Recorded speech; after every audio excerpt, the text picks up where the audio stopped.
amis du soir, bonsoir.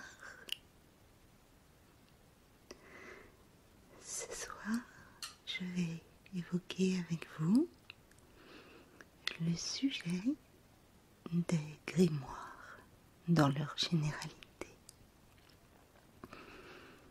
Tout d'abord, avant d'étudier les différents grimoires, il faut savoir à quel type de livre on a affaire. Car effectivement, qu'est-ce qu'un grimoire?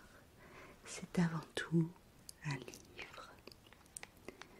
C'est un livre dont on situe l'apparition entre le XIIe et le milieu du XIIIe siècle.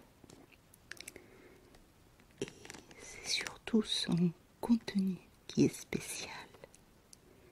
En effet, un grimoire s'adresse à des magiciens ou à des sorciers.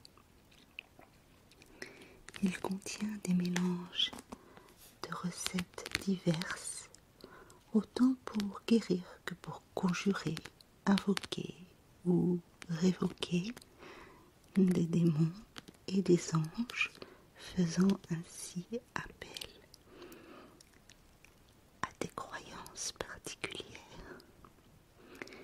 Il peut permettre également la fabrication de talismans, d'amulettes, de jeter ou de lever des sorts. Et de ce fait, il est fatalement, fortement condamné par l'Église. Le terme de grimoire est dérivé du mot grammaire, mais pas au sens propre du terme. Il rappelle cependant que magie et poésie sont liées dès leurs origines. Le grimoire, lui, fixe les règles de bonne forme de la magie. Quant à la grammaire, elle fixe les règles de bonne forme de la parole. Cependant, certains doutent de la proximité des deux mots. Effectivement, le grimoire est un objet de magie et non d'apprentissage d'une langue comme un ouvrage de grammaire. D'ailleurs, le grimoire, quand on le lit, on peut remarquer qu'il contient des noms d'anges, de démons, des lettres, mots et alphabets magiques, signatures de certains esprits, mais aussi des références d'influence judéo-chrétienne et des situations engrangées la plupart du temps par l'Inquisition. L'Inquisition qui a fait de gros dégâts lors des chasses aux sorcières. De plus, un grimoire est composé grammaticalement d'une multitude de cultures, alors que la grammaire en elle-même ne s'adapte qu'à une seule langue à la fois. Dans un grimoire, on peut trouver à la fois du latin, du grec, de l'hébreu et de l'italien. L'ensemble de ces langues étant parfois déformées pour tromper le profane ou l'inquisiteur qui souhaiterait décoder le contenu du précieux livre.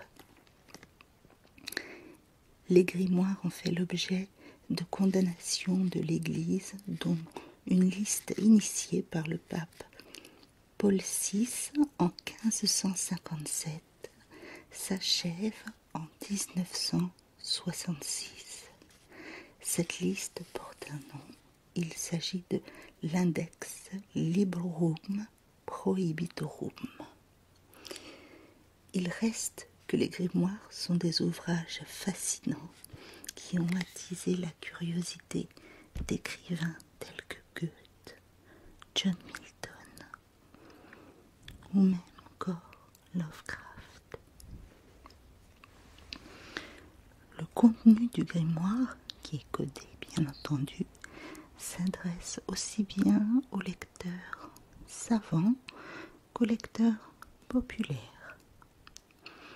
On y trouve de la magie blanche, de la théurgie ou magie divine, de la médecine, tout ceci dans un but positif. Comme on peut y trouver de la magie noire, de la sorcellerie ou du satanisme, cette fois-ci dans un but destructif. On trouve en réalité toutes sortes de grimoires appartenant à toutes sortes d'époques. On trouve des grimoires d'astrologie, comme le Picatrix, des grimoires de magie, des grimoires de médecine, comme le médecin du pauvre, des grimoires de talismanie, c'est-à-dire pour réaliser des talismans, comme l'Enchiridion du pape Léon, et des grimoires de magie noire ou de satanisme, tels les grimoires du pape Honorius, ou encore, par exemple, le dragon rouge. Si cette histoire sur les grimoires vous a fasciné, vous a peut-être intéressé, je vous invite à suivre mes prochaines vidéos sur les grimoires. Et je vais terminer cette vidéo par un peu de tapping, de page flipping sur un grimoire que nous verrons prochainement qui s'appelle le Grand Albert. Le Grand Albert et le Petit Albert, les secrets de la magie naturelle et kabbalistique. C'est sans doute le grimoire le plus célèbre, contenant diverses potions, du bien naturel, des plantes et de la nature.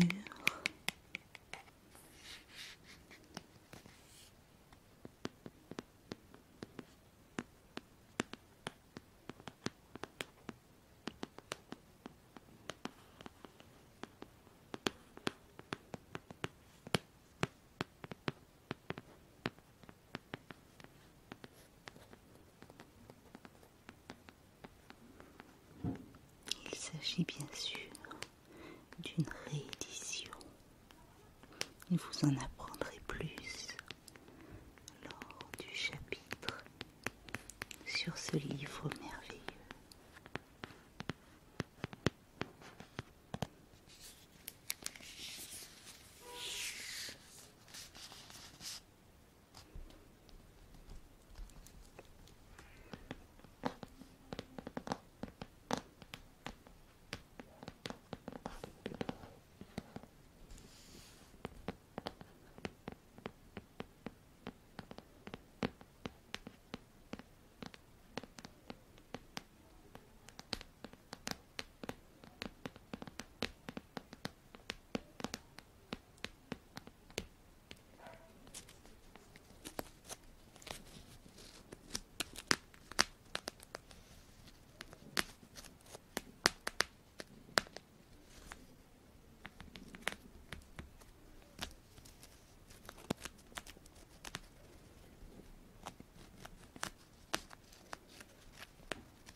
Je vous souhaite à tous une excellente nuit ou une très bonne soirée, un bon sommeil, en espérant que vous fassiez de magnifiques rêves magiques. Bonne soirée à tous et à très bientôt.